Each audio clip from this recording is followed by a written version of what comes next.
موضوع الدرس في قصة سيدنا موسى عليه السلام مع قومه وما فيها من المواعظ والعبر، سورة الأعراف، تفسیر ابن کثیر۔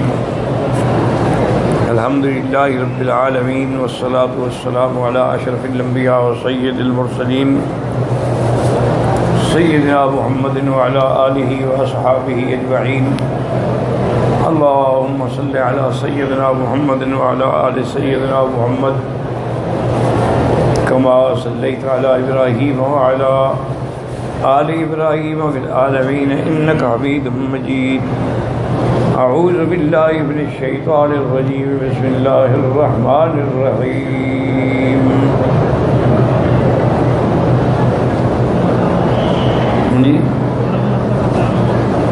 ولما سكت عن موسى الغضب وأخذ الألواح وفي نسختها هدى ورحمة للذين هم لربهم يرهبون۔ واختار موسى قومه 70 رجلا لميقاتنا فلما أخذتهم الرجفة قال رب لو شئت أهلكتهم من قبل وإياي أتهلكنا بما فعل السفهاء منا إن هي إلا فتنتك تضل بها من تشاء وتهدي من تشاء أنت ولينا فاغفر لنا وارحمنا وأنت خير الغافرين واكتب لنا في هذه الدنيا حسنة وفي الآخرة إنا هدنا إليك قال عذابي يصيب به من نشاء ورحمتي وسعت كل شيء فسأكتبها للذين يتقون ويؤتون الزكاة والذين هم بآياتنا يؤمنون۔ اللہ تبارک و تعالیٰ نے کلام مقدس کی ان آیات مبارکہ میں ارشاد فرمایا ہے کہ وَلَمَّا سَكَتَ عَن مُوسَى الْغَضَبُ، سَكَتَ سَكَنَ کہ جب غصہ ٹھنڈا ہو گیا، أَخَذَ الْأَلْوَاحَ حضرت موسیٰ علیہ السلام نے وہ تختیاں اٹھائیں، وفی نسختها ہدی ورحمۃ، اور اس نسخہ میں یہ بھی تھا ہدایت بھی اور رحمت بھی، للذین ہم لربہم یرہبون، ان لوگوں کے لیے جو اپنے رب سے ڈرنے والے۔ واختار موسیٰ قومہ 70 رجلا لمیقاتنا، اب سیدنا موسیٰ علیہ السلام نے چن لیا اپنی قوم سے 70 آدمیوں کو اس وعدے کے لیے۔ فلما اخذتهم الرجفۃ، جب ان کو اس زلزلہ نے پکڑا، قال رب لو شئت اہلکتهم من قبل وإیاي، تو حضرت موسیٰ علیہ السلام نے عرض کیا کہ رب اگر آپ چاہتے تو اس میعاد کے آنے سے پہلے ان کو ہلاک کر دیتے اور مجھے بھی۔ اتہلکنا بما فعل السفہاء منا، آپ اس بنا پہ ہمیں ہلاک کریں گے کہ ہم میں سے جو کچھ چند بے وقوف لوگوں نے کیا۔ ان ہی الا فتنتک، یہ تیری آزمائش ہے، تو ذل بها من تشاء وتہدی من تشاء، جس کو چاہیں آپ گمراہ کر دیں، جس کو چاہیں آپ ہدایت دیں۔ انت ولینا، آپ ہی ہمارے ولی ناصر ہیں۔ فاغفر لنا، بخش دیں، ورحمنا، رحم فرمائیں، وَأَنْتَ خَيْرُ الْغَافِرِينَ، آپ سب سے زیادہ بہتر بخشنے والے۔ وَاكْتُبْ لَنَا فِي هَذِهِ الدُّنْيَا حَسَنَةً وَفِي الْآخِرَةِ، یا اللہ اس دنیا میں بھی ہمارے لیے بھلائی لکھ دے اور آخرت میں بھی۔ إِنَّا هُدْنَا إِلَيْكَ، ہم تیری طرف رجوع کر رہے ہیں، تیری طرف لوٹے ہیں، تیری طرف آئے ہیں۔ اللہ نے فرمایا کہ موسیٰ علیہ السلام عذابی اصیب بہ من اشاء، میرا عذاب میں جس کو چاہوں عذاب دوں، ورحمتی وسعت کل شیء، لیکن میری رحمت جو ہے وہ ہر چیز پہ چھانے والی ہے، واسع ہے۔ فسأکتبها، لیکن میں نے وہ لکھا کس کے لیے ہے رحمت، للذین یتقون، جو اللہ سے ڈرتے ہیں، ویؤتون الزکاۃ، اور زکوٰۃ دیتے ہیں، والذین ہم بآیاتنا یؤمنون، اور وہ لوگ جو ہماری آیات پر ایمان لائے ہیں۔ اب اس واقعے میں یہ قصہ جو ہے کہ جب موسیٰ علیہ السلام کا غصہ ٹھنڈا ہوا تو وہ تختیاں جو تھیں آپ نے اٹھا لی۔ یہاں پر مفسرین کرام نے دو قول لکھے ہیں۔ بعض تو فرماتے ہیں کہ غصے میں چونکہ حضرت موسیٰ علیہ السلام نے تختیاں زمین پہ ڈالی تو وہ ٹوٹ گئیں۔ اللہ تبارک و تعالی نے ان کو ان کے علاوہ پھر ایک کتاب عطا فرمائی جس کو ذکر قرآن نے نسخے کے نام سے کیا ہے۔ وفی نسختہا، اس کتاب کے نسخے کے اندر کیا لکھا تھا؟ اللہ کی طرف سے ہدایت بھی تھی اور رحمت بھی تھی، لیکن ان لوگوں کے لیے جو اللہ سے ڈرنے والے۔ اب اللہ نے انہیں حکم دیا موسیٰ علیہ السلام کو کہ تم پھر طور سینا پہ آؤ اور اپنے ساتھ اپنی قوم کے منتخب افراد جو ہیں ان کو بھی لے کے آؤ۔ موسیٰ علیہ السلام کی قوم جو ہے بنی اسرائیل تقریباً 6 لاکھ تھی، اور بنو اسرائیل کے تقریباً 12 اسباط تھے۔ منہم اثنی عشر اسباطا۔ تو حضرت موسیٰ علیہ السلام نے ہر قبیلے سے 6 آدمیوں کا انتخاب فرمایا، تو یہ بن گئے 72۔ پھر موسیٰ علیہ السلام نے 2 کو حکم دیا کہ بھئی آپ تو نہ چلیں، آپ یہیں رہیں۔ ان میں ایک حضرت یوشع تھے اور ایک حضرت کالب تھے۔ باقی 70 افراد کو لے کے موسیٰ علیہ السلام اس مقام سینا پہ جس جگہ اللہ نے انہیں بلایا تھا اس مقام کے لیے چل پڑے۔ اور اس سے پہلے آپ جیسے پڑھ چکے ہیں کہ بنو اسرائیل کے مسئلے میں بڑی شدت تھی۔ اب دیکھیں نا کہ اللہ کے نبی کی امت، سرکار دو عالم کی امت، رحمت دو جہاں کی امت کے لیے کتنا آسانی ہے کہ آدمی سچے دل سے توبہ کرے، بس استغفر اللہ الذی لا الہ الا هو الحی القیوم واتوب الیہ، بس توبہ ہو گئی۔ لیکن بنو اسرائیل کے لیے یہ تھا کہ توبہ تب قبول ہوگی کہ فقتلوا انفسکم، اپنے آپ کو قتل کرو، وَتُوبُوا إِلَىٰ بَارِئِكُمْ، پھر اللہ کی طرف لوٹو۔ ایک ان کے لیے یہ سختی کہ توبہ قبول نہیں ہوگی جب تک ایک دوسرے کو، اپنے آپ کو مارنے کا معنی ایک دوسرے کو مارو۔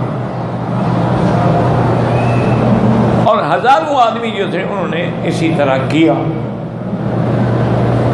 پھر اللہ نے منع کر دیا۔ اور دوسری ان کے لیے سختی یہ تھی کہ اگر مثلا کسی کپڑے کو کوئی پلیدی لگ جائے، کپڑا ناپاک ہو جائے، غلاظت لگ گئی، تو وہ دھلتا نہیں تھا، اس کو کاٹنا پڑتا تھا، ابھی کاٹ کے پھینک دو بس۔ یہ بھی حضور صلی اللہ علیہ وسلم کی امت پہ اللہ کی رحمت ہے کہ کتنی بڑی پلیدی ہے، کتنا بڑا کپڑا گندا ہے، اس میں گندا خون لگا ہوا ہے، دھو ڈالو بس پاک ہو گیا۔ لیکن ان کے ہاں تو یہ بھی سختی تھی کہ اگر کوئی پلیدی بدن میں بھی لگ جائے تو چمڑا کاٹو،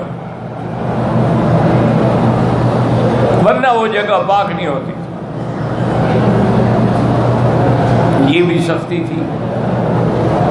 اسی طرح علماء نے لکھا ہے کہ ان کے لیے 50 روزے تھے مہینے میں، 50 نمازیں تھیں ایک دن میں،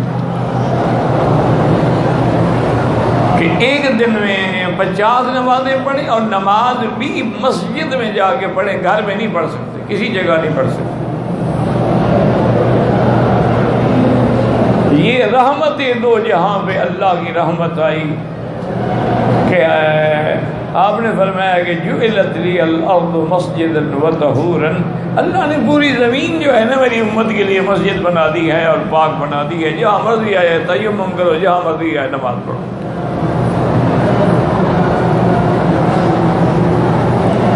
اسی طرح ان کے لیے یہ بھی سختی تھی کہ اگر وہ کوئی خیرات کریں یا جہاد پہ جائیں اور مال غنیمت حاصل ہو تو وہ ان کے لیے حلال نہیں تھا. اس کو جگہ جا کے کسی اونچی جگہ پہ رکھ دیں، کسی ٹیلے پہ رکھ دیں، کسی پہاڑ پہ رکھ دیں، کسی چیز پہ رکھ دیں، مکان کی چھت پہ رکھ دیں. تأکلہ النار، اللہ آگ بھیجتے تھے، وہ اس کو آگے کھا جاتی تھی. اور اگر آگ نہ آئے تو معنی یہ ہے کہ تمہاری خیرات اللہ نے قبول نہیں کی. مال غنیمت کو بھی اسی طرح اونچی جگہ پہ رکھ دو اور اس کو آگ آئے گی جلا دے گی. یہ حضور پاک کی امت پہ اللہ کا کتنا بڑا انعام ہے. فرمایا احلت لی الغنائم، کہ اللہ نے میرے لیے غنیمت حلال کر. اس میں مال ہے تو حلال ہے، اور اگر مال غنیمت کے اندر لڑکیاں گرفتار ہوئی ہیں، سبایا ہیں، تو وہ بھی حلال ہے، بالکل یقین ہے.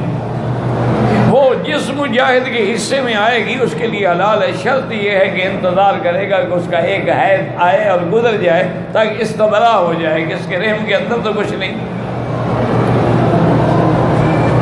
اس کے بعد وہ حلال ہے، چاہے نکاح بھی نہ کرے.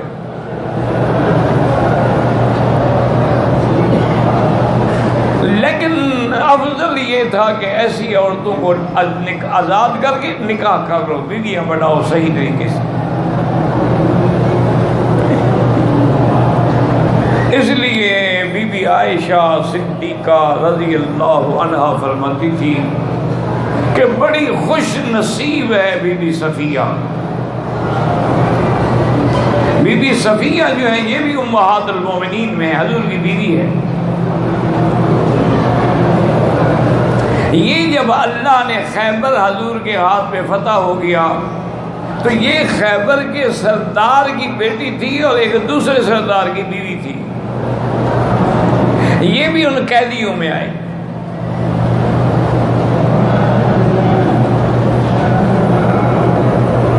بعض روایات میں یہ بھی ہے کہ حضور کے ایک صحابی تھے حضرت دحیۃ الکلبی، ان کے حصے میں آئی رضی اللہ عنہ. لیکن کچھ صحابہ نے آ کر حضور کو عرض کیا کہ یا رسول اللہ صلی اللہ علیہ وسلم، صفیہ ایک بڑے سردار کی بیٹی ہے اور بڑے سردار کی بیوی ہے، مہربانی کریں، وہ بیچاری قید تو ہو گئی لیکن اس کو آپ اپنے لیے رکھیں، کسی صحابی کے حوالے نہ کریں. حضور نے حضرت دحیۃ الکلبی کو بلایا اور فرمایا کہ بھائی وہ تمہارے نصیب میں ہے، تمہارے حصے میں ہے، تو تمہاری مرضی سے میں لے سکتا ہوں، جبر سے میں نہیں لے سکتا. اس نے کہا حضور اللہ کی شان ہے، میں نے تو دیکھی ہی نہیں، اور جب سے گرفتار ہو کے آئی ہے میرے خیمے میں ہے، لیکن میں اپنے جنگ میں مصروف تھا. بالکل لے لیں. حضور نے اس کو لے لیا اور آزاد بھی کر دیا، نکاح کر کے امہات المومنین کے درجے پر بھی فائز کر دیا. اب جتنے لوگوں کو لڑکیاں وہ قیدی جو تھیں باندیاں ملی تھیں، ان سب نے کہا کہ اللہ کے بندو، یہ بی بی صفیہ کی رشتہ دار ہے اور بی بی صفیہ حضور کی بیوی بن گئی، ان کو ہم کیسے غلام بنائے؟ سب نے آزاد کر دیا. تو بی بی عائشہ فرماتی تھی کہ بڑی خوش نصیب ہے کہ اپنے ساتھ اپنی قوم کی لڑکی کو بھی آزاد کرا گئے رضی اللہ عنہا. تو حضور کے لیے احلت لی الغنائم، اللہ نے غنیمت کو حلال کر.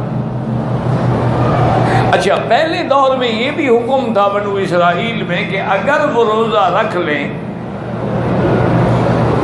تو افطار جو ہے وہی مغرب کو ہوگا، لیکن اگر عشاء کی نماز پڑھ کے وہ آدمی سو جائے، اب اٹھنے کے بعد نہ اس میں بیوی حلال تھی نہ کھانا پینا، بس روزہ شروع ہو گیا.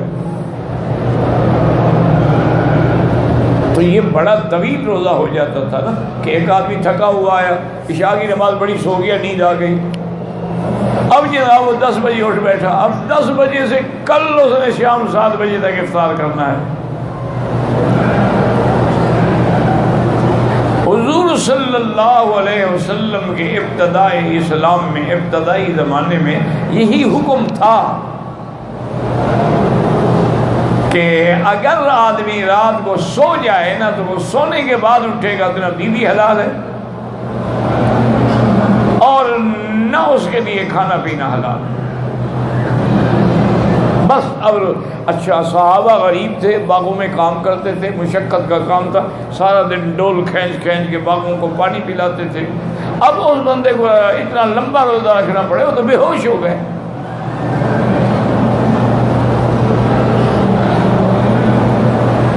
اسی طرح حضرت عمر رضی اللہ تعالی عنہ بھی حضور کی خدمت میں آئے، انہوں نے کہا ہلک تو یا رسول اللہ، میں تو ہلاک ہو گیا۔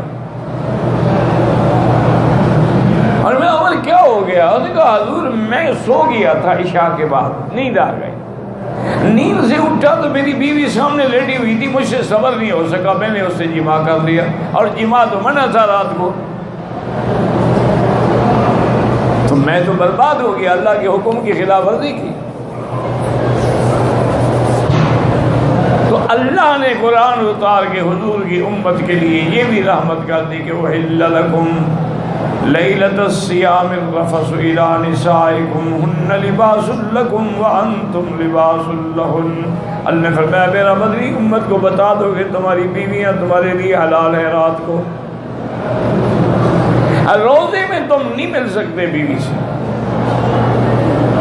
لیکن رات کو کوئی پابندی نہیں، سو جاؤ نہ سو جاؤ، کسی وقت بھی جماع بھی کر سکتے ہو اور کھانا بھی کھا سکتے ہو، بلکہ افضل یہ ہے کہ ساری جو ہے سب سے آخر میں کرو۔ تو حضور کی امت پہ یہ رعایت ہو گئی، لیکن بنو اسرائیل پہ نہیں ہوئی، تو ان کے لیے یعنی یہ بھی ایک بڑا سخت حکم تھا۔ اسی لیے ان کے لیے یعنی ان کی کتابوں میں وہ جو نسخہ تھا تورات کا، اس میں یہ بھی تھا کہ بھی قتل کا بدلہ قتل ہے، یعنی اگر کسی آدمی کو کسی نے قتل کیا نعوذ باللہ، اس کے بدلے میں اس کو قتل کرو۔ اچھا وہاں یہ رعایت بھی نہیں تھی کہ یہ قتل عمد ہے یا قتل خطا ہے، یہ بھی رعایت نہیں تھی۔ قتل عمد ہو یا قتل خطا ہو، دونوں میں قصاص ہے۔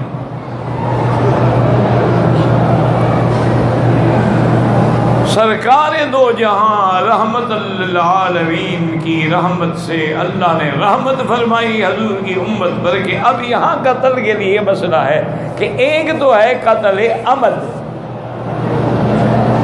کسی آدمی نے عمدن جان کے قتل کیا ہے، اس کا بدلہ تو قصاص ہے۔ اور یہ بھی فرمایا کہ وَلَكُمْ فِي الْقِصَاصِ حَيَاتٌ، قصاص میں تمہاری زندگی ہے، جب تم صحیح معنی میں قصاص پر عمل کرو گے تو لوگوں کی جانیں بچ جائیں گے۔ لیکن ایک ہوتا ہے قتل خطا، قتل خطا کا معنی جیسے ڈرائیور گاڑی چلا رہا ہے، بیچارہ کسی کو لگ گئی ہے، گاڑی کو گاڑی لگ گئی یا گاڑی پھسل گئی یا گاڑی گر گئی، بندہ مر گیا، تو مر تو گیا ہے لیکن یہ قتل عمد تو نہیں ہے، ڈرائیور کو دشمنی تو نہیں تھی نا، یہ قتل خطا۔ قتل خطا جو ہے اس کے اندر قصاص ضروری نہیں ہوتا، اس میں دیت دینی ہوتی، اور دیت کتنی ہے؟ حضور کے زمانے سے لے کر آج تک وہی حکم چلا رہا ہے کہ ایک انسان کے قتل کے بدلے میں 100 اونٹ دیا جائے گا۔ تو دیت جو ہے وہ 100 اونٹ ہے یا 100 اونٹ کی قیمت ہے۔ اسی لیے یہاں دیکھیں نا جی، کبھی 1 لاکھ دیت ہوتی ہے، کبھی 1 لاکھ سے بھی کم ہوتی ہے، آج کل 1,60,000 میں چلی گئی، چونکہ جتنا اونٹ مہنگا ہوگا دیت بڑھ جائے گی۔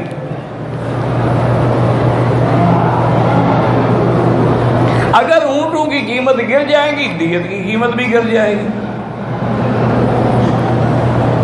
تو حضور کی امت میں رعایت ہو گئی کہ قتل عمد ہے تو قصاص، اگر قتل خطا ہے، شکار کھیل رہے تھے، اتفاق سے گولی لگ گئی، تو قتل خطا میں قتل نہیں کیا جائے گا، دیت دے گا۔ اچھا، اور رحمت اللہ نے کیا فرمائی کہ قتل عمد ہو یا قتل خطا ہو، اگر اس کے ورثاء اس کو معاف کر دیں تو معاف ہو جائے گا۔ اب یہ کتنی بڑی اللہ کی رحمت ہے کہ کسی کی جان بچ گئی، وہ اچھا وہ بغیر دیت کے راضی ہو جائے، یا وہ کہیں جی ہمیں دیت دے دو پھر ہم راضی ہوں گے، تو دونوں حالتوں میں وہ بری ہو جائے۔ لیکن ایک مسئلہ یہاں بھی یاد رکھ لیں کہ قتل خطا میں دیت تو دے گا یا وہ معاف کریں گے، یہ حقوق اللہ کا جو مسئلہ ہے وہ باقی رہے۔ یہ تو حقوق العبد تھا، اس بندے کا حق تھا جس کو تم نے مارا ہے۔ حقوق اللہ کے بدلے میں تم 2 مہینے کے روزے رکھو گے، چاہے انہوں نے تمہیں معاف کر دیا یا چاہے دیت لے لی، وہ بندے کا حق تھا۔ اور اللہ کا حق ہے کہ اللہ کی مخلوق کو تم نے مار ڈالا ہے، اس کے عوض میں تمہیں 2 مہینے کے لگاتار روزے رکھنے ہوں گے، یعنی اگر ایک روزہ بھی درمیان میں چھوٹے گا تو پھر ابتدا سے رکھے۔ لیکن بنو اسرائیل کے ہاں دیت بھی نہیں تھی نہ قتل کا، ان کا تو قتل ہی ہونا تھا ہر حال میں، اس کے علاوہ کوئی حل نہیں۔ اور یہ حکم حضرت موسیٰ علیہ السلام سے پہلے بھی یہی چلا آ رہا تھا، کیونکہ جب حضرت آدم علیہ السلام کے بیٹوں میں حابیل اور قابیل کے دل میں حسد پیدا ہوا، سب سے بڑا گناہ جو ہے نا، پہلا گناہ زمین میں وہ حسد ہے، اور آسمانوں میں بھی جو پہلا گناہ ہوا ہے وہ حسد ہے، کہ ابلیس نے حسد کیا آدم کی شان دیکھ کر، مٹی سے پیدا کیا اور اتنا اونچا کر دیا۔ قابیل نے بھی حسد کیا۔ آدم علیہ السلام کی شریعت میں نظام یہ تھا کہ بی بی حوا کے ایک بطن سے جو لڑکی پیدا ہوتی تھی اور دوسرے بطن سے لڑکا، اس سے نکاح ہو جاتا تھا۔ ایک ہی بطن سے جو پیدا ہوئے ان سے نہیں ہوتا تھا، ایک بطن سے یعنی ایک سال جو بچہ پیدا ہوا، اگر اگلے سال اور بچہ اس سے نکاح ہو جاتا تھا۔ اب اللہ کی شان یہ ہے کہ حابیل کے حصے میں جو قابیل کی بہن آئی وہ بڑی خوبصورت تھی، اور قابیل کے حصے میں حابیل کی بہن آئی وہ بدصورت تھی۔ اللہ کی شان ہے، اللہ کسی کو جمال دیتا ہے، کسی کو حسن دیتا ہے، کسی کو قبیح بناتا ہے، بد شکل بناتا ہے۔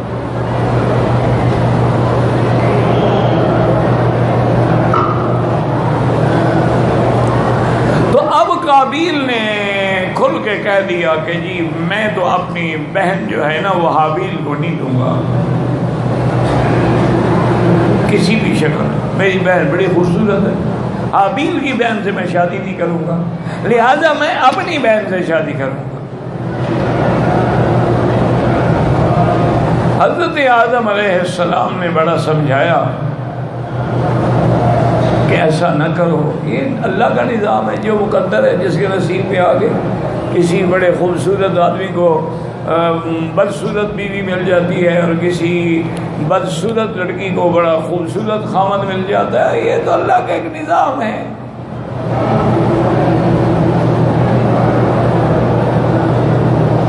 ایک بادشاہ کا وزیر تھا، بڑا مشہور وزیر گزرا ہے، القمی،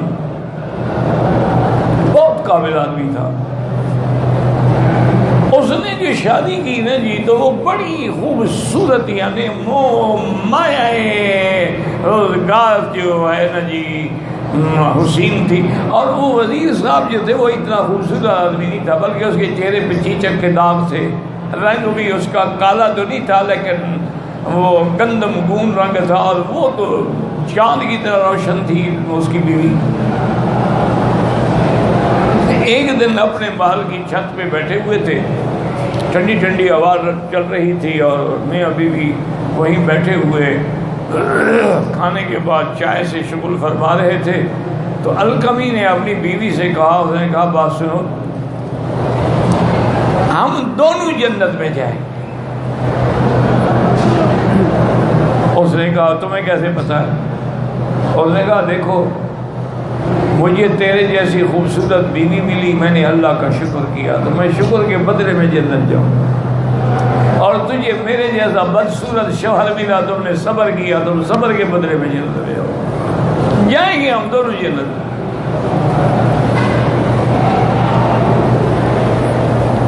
حضرت آدم علیہ السلام نے ان پر ایک تجویز رکھی، انہوں نے کہا اچھا ایسا کرو، قابیل تم بھی خیرات کرو، حابیل بھی خیرات کرے، جس کی خیرات اللہ نے قبول کر لی نا تو یہ لڑکی اس کو ملے گی، اور جس کی خیرات قبول نہیں ہوگی مانا مردود ہے وہ، اس کو یہ لڑکی نہیں ملے گی۔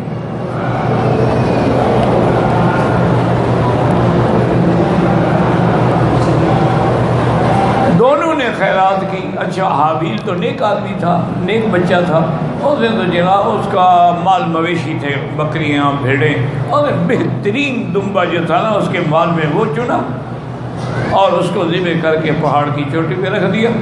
اور یہ قابیل جو تھا نا یہ کھیتی باڑی کرتا تھا، گندم وغیرہ یہ کاش کرتا تھا، اس نے گندم کے کچھ خوشے جو تھے نا، اور وہ بھی ایسے جو ادھ کچے تھے ادھ پکے تھے اور گلے ہوئے تھے، وہ آ کے رکھ دیا خیرات کے لیے۔ صبح کو جب اٹھے تو حابیل کی قربانی قبول ہو گئی، آگ کھا گئی، اس کی پڑی رہی۔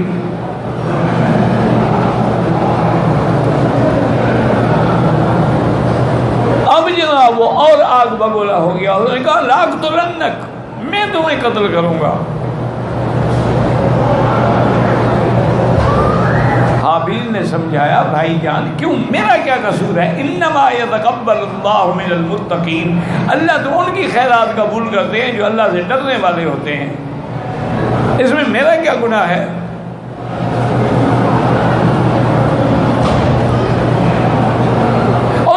میں تمہیں قتل کروں۔ انہوں نے کہا اچھا دیکھو بات سنو، تم اگر مجھے قتل بھی کرو گے لم بسطت الیہ یدک تقتلنی ما انا بباسط یدی الیک لیقتلک، میں تمہیں قتل نہیں کروں، تم میرے بھائی ہو، میں کیوں قتل کروں۔ لیکن جناب وہ قابیل کو جو غصہ تھا نا جی، اس نے موقع دیکھ کے اپنے بھائی حابیل کو قتل کر دیا کہ نہ ہوگا نہ اس کی بہن سے، میری بہن سے اس کی شادی ہوگی۔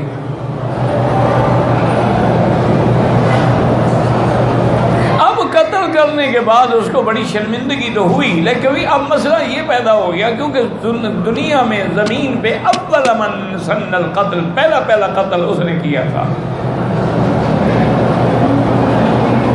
اور اسی لیے حضور نے فرمایا کہ جو بری رسم جاری کرے نا قیامت تک اس پر آنے والوں کا جو عمل ہے اس کا بھی سزا ہوگی، قیامت تک جتنے قتل ہوں گے ان کا گناہ بھی قابیل پہ لکھا جائے گا کہ قتل کی ابتدا اس نے کی۔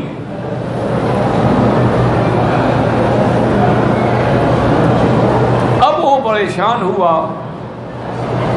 بھائی کی لاش کو اٹھا کے پہاڑوں میں پھر رہا ہے، بھی کیا کروں، قتل تو میں نے کر دیا، اب اس لاش کا کیا کروں۔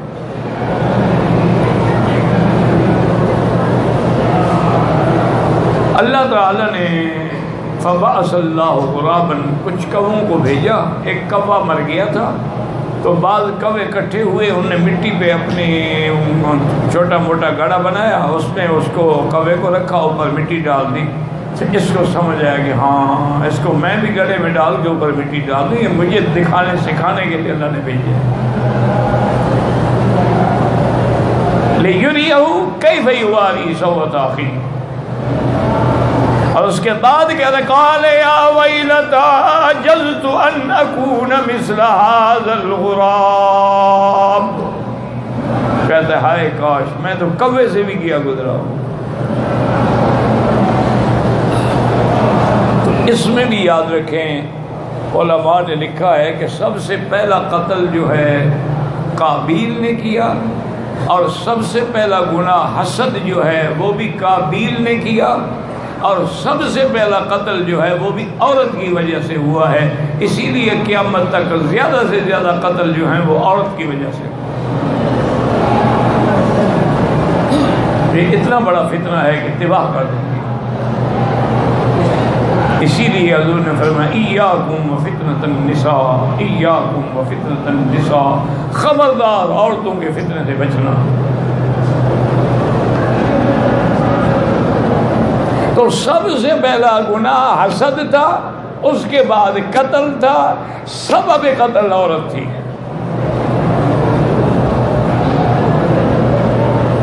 لیکن بہرحال یہ ہے کہ امت محمد مصطفیٰ صلی اللہ علیہ وعلا آلہ واصحابہ وسلم تسلیما کثیرا کثیرا پہ اللہ نے کتنی بڑی مہربانی کر دی ہے کہ قتل میں بھی رعایت مل گئی. خطا ہے تو دیا ہے، اگر ورثہ معاف کر دے تو معاف کر دیں، اس میں بھی رعایت ہو گئی. اچھا، اور قربانی قبول ہونے کے لیے بھی یہ شرط نہیں ہے کہ جی رکھ کے آؤ، جل جائے تو قبول ہے. بندہ قبول نہ ہو تو بندہ ذلیل ہو جاتا ہے نا، یار یہ تو بڑا مردود آدمی ہے، اس کی قربانی اللہ نے بھی قبول نہیں کی. اللہ نے پردہ ڈال دیا، قبول ہے تو پتہ نہیں اور قبول نہیں ہے تو پتہ نہیں. لیکن اللہ نے ہمیں رسوائی سے بچا لیا. حضرت مالک ابن دینار فرماتے ہیں یہ بہت بڑے اولیاء اللہ میں سے تھے. اور ایک میں گزارش کر دوں کہ اس مہینے میں جتنا ہو سکے، جتنا ممکن ہو، دن میں رات میں حضور صلی اللہ علیہ وسلم پہ درود شریف پڑھو. اللہ کے بندے، اصل میلاد یہی ہے کہ حضور کی شریعت کو یاد رکھو، حضور کی سنت کو یاد رکھو، حضور پر درود بھیج کے اپنے تعلق کو زیادہ قریب کرو، شفاعت کے حقدار بنو.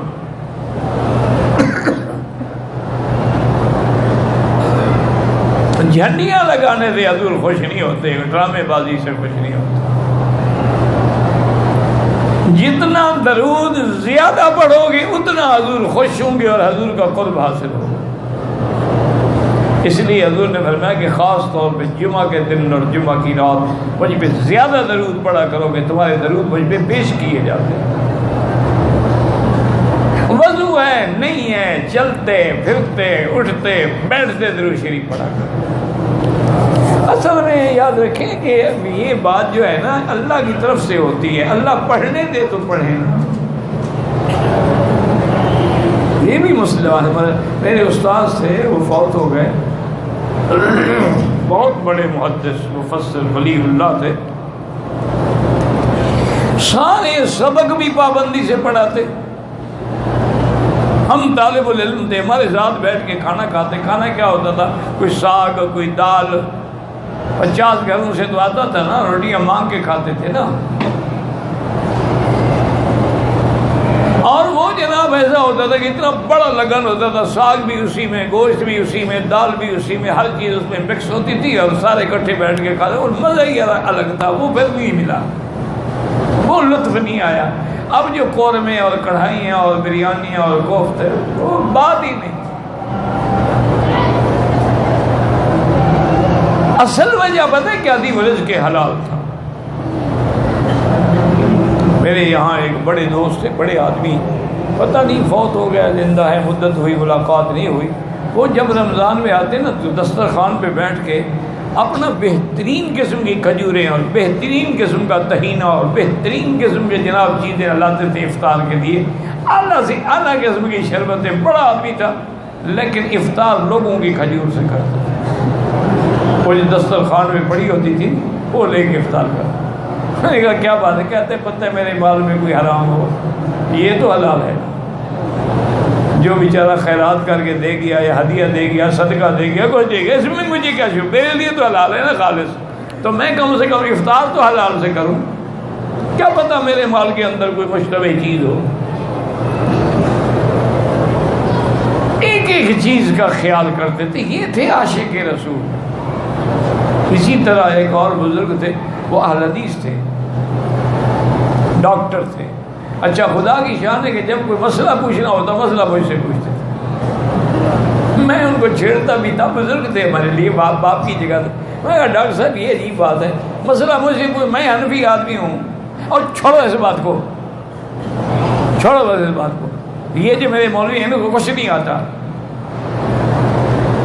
ہاں ٹھیک ہے، بڑی محبت۔ اچھا وہ جناب ایک دن آئے نا، رمضان المبارک کا مہینہ، اللہ ان کی قبر پہ رحمت کرے، تو ان کے پاس کہ آج ٹھہرو آج تم پہلے پانی، میں تمہیں پھر شربت پلاتا ہوں۔ انہوں نے کہا جی یہ کیا ہے؟ انہوں نے کہا اس میں زمزم کا پانی ہے، دودھ ہے اور شہد ہے، ان تینوں چیزوں کو اللہ اللہ کے نبی نے شفا کہا، تو میں ان تینوں کو ملا کے شربت بنا کے افطار کیا۔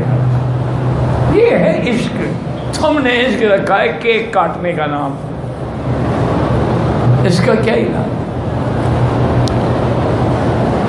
وہ ایک تمہارے علامہ صاحب ہیں، ایک اللہ ہدایت دے، ویسے تو میرا بھی جاننے والا ہے، تو وہ میلاد میں مواہب الدنیا اور الشفا ایسی کتابیں جن کو محدثین نے کبھی قبول نہیں کیا ان کی حدیثیں پڑھے گا۔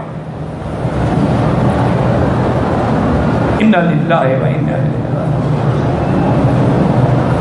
تو بہرحال حضور کی امت پہ دیکھیں اللہ کا کتنا بڑا احسان ہے کہ روزے کا افطار کے بعد تم رات کو بھی، اچھا اسی طرح مسئلہ ہے کہ کیا دن میں روزہ ہو، میاں کو بھی بیوی کو بھی، کیا دونوں ایک بستر پہ اکٹھے سو سکتے ہیں؟ جماع تو حرام ہے نا، جیسے کھانا حرام، پینا حرام، جماع حرام۔ تو اس کے بارے میں بھی دو حدیثیں ہیں میرے مدنی سرکار کی۔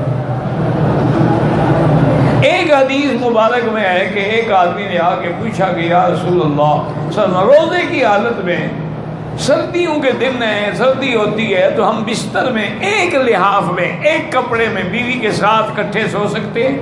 اور گھر میں ہاں سو سکتے، جماع نہیں کر سکتے، سو سکتے۔ وہ چلا گیا۔ کچھ دنوں کے بعد ایک اور آدمی نے آگے سوال کیا کہ یا رسول اللہ صلی اللہ علیہ وسلم، میں بھی روزے سے ہوں، بیوی بھی روزے سے ہے، میں اور بیوی اکٹھے ایک چادر کے نیچے سو سکتے ہیں؟ اور پھر میں نہیں سو سکتا، بالکل نہیں سو سکتا، چلا گیا۔ اب جو منکرین حدیث ہے نا، بدبخت جن کا حدیث پر ایمان ہی نہیں ہے، وہ انہی حدیثوں کو ڈھونڈتے ہیں کہ جناب یہ کیسے ہو سکتا ہے کہ ایک کو تو حضور فرمائے سو سکتے ہو، ایک کو کہیں گے نہیں سو سکتے ہو، ان دو میں تو نعوذ باللہ پھر ایک بات غلط ہے نا۔ اور جو عاشق ہیں رسول اللہ کے، جو عاشق ہیں حدیث مصطفیٰ کے، انہوں نے کہا بدبختو یہ تنازع نہیں ہے، تضاد نہیں ہے، تعارض نہیں ہے، جس کو حضور نے اجازت دی وہ بوڑھا آدمی تھا، حضور کو تسلی تھی یہ 70 سال کا بوڑھا کیا کرے گا بیوی کا، وہ بھی تو اتنی عمر کی ہوگی نا، دونوں بڈھی بڈھا پڑے رہیں گے تو کیا فرق پڑ جائے گا۔ اور جس کو منع کیا وہ جوان تھا، خطرہ تھا کہ کٹھے سونے سے آگ بھڑک اٹھے، اس کو منع کر دیا۔ تو حدیثیں تو دونوں صحیح ہیں۔ تو اب مسئلہ کیا سمجھ آیا کہ کٹھے لیٹ تو سکتے ہو لیکن باقی کسی قسم کے اقدام سے بچنے کی کوشش کریں۔ لیکن کتنی بڑی رعایت مل گئی۔ تو یہ بھی حضور صلی اللہ علیہ وسلم کی امت کے لیے رعایت ہے، لیکن موسیٰ علیہ السلام کی قوم کے لیے رعایت نہیں تھی۔ حتیٰ کہ جو قتل ہوئے، جو بچ گئے سو بچ گئے، اس کے بعد بھی اللہ نے حکم دیا کہ اپنی قوم میں سے 70 آدمی کو منتخب کر کے اسی مقام طور سینا پہ لے آؤ تاکہ ہم آپ کو تورات کا نسخہ بھی عطا فرمائیں اور اپنے ہدایات سے بھی نوازیں۔ اب وقت آ رہا موسیٰ، اب موسیٰ علیہ السلام نے اپنی قوم سے بڑے سلجھے ہوئے سمجھدار 70 آدمی کو منتخب کیا۔ اصل تو 72 تھے، 2 کو آپ نے روک دیا کیونکہ اللہ نے حکم 70 کا دیا تھا۔ واللہ اعلم۔